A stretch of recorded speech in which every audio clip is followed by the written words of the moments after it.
So here's my picture. I've done a little coloring. I've made sure I've got a little white on the eye. Open this up so that it really does make visual sense. What I'm going to do next is I'm going to crop this thing out, and I'm going to crop it out square 1 by 1 inch. So because I want this whole thing to be square, and I'm trying to crop it out so that I can get a little bit of room for a thought bubble. So I'm going to go here like this. And then I'm going to go back to my red. Now I need to refill this with red, so I'm going to do this by using the eyedropper up here and clicking on the red here, and then going to my fill tool. I'm on the right layer and fill. Now one of the things as you start making mistakes, which you all will because we all do, is you have something over here called the history tool. If it doesn't show up here, it's in the windows. Mine says history. Okay.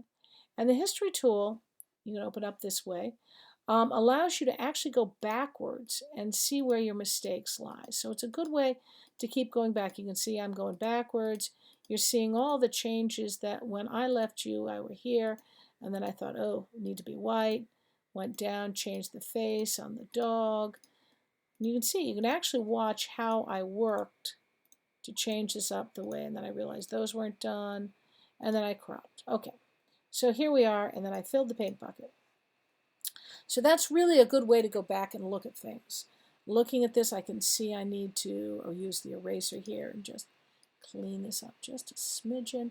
And I'm also finding that the head on the dog a little funky, so I'm going to use the eraser and I'm just going to erase out that black.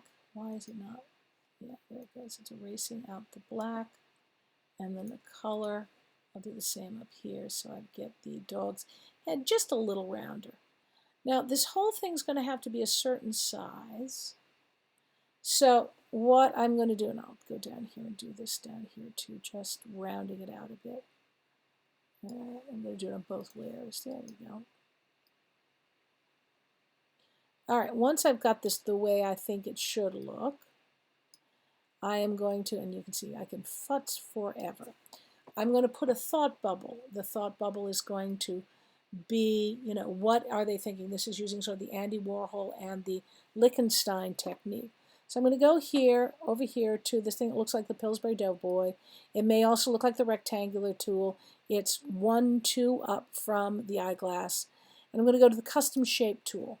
Custom shape tool defaults to a bunch of different looks. And if you roll down on it, you will find, if the gods are kind, some thought bubbles. So I got a thought bubble here. I'm going to put a thought bubble here. And I need to make sure that, you know, see what happens. Now, it's red. Red's not good, so I need to change the fill to white. All right. Now, mine is good, but you can see it's going in the other direction from where I want it to be.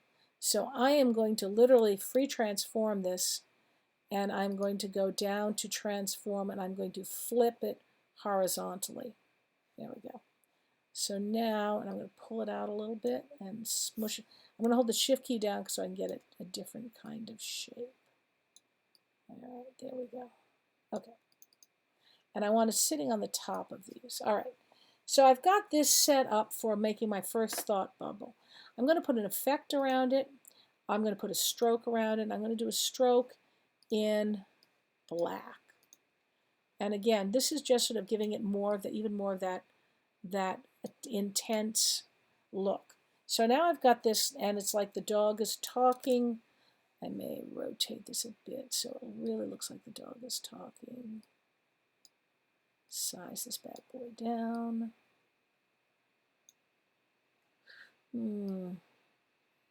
Okay, no, don't like it.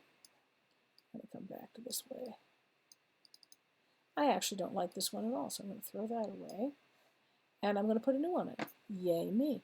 So I'm going to go back here, and I'm going to use the bubble. So then it's, again, still in red. Change it to white. And then I'm going to free transform it. And I'm going to edit, transform path. I'm going to rotate it. I'm going to flip it horizontally. Bam, better. And then I'll give it the, click down so it sets, and give it the stroke. A little smaller. size 5. Okay. All right. So there we go. All right. So now I've got this set. Now here's the scoop. I'm going to now make sure that these are going to be the right size. I'm going to go to Image, Image Size, and I'm going to make these because we want these to be smaller. See how big that is? Change the resolution to 72. Change the width to 500. And now I've got it set the way I want it set.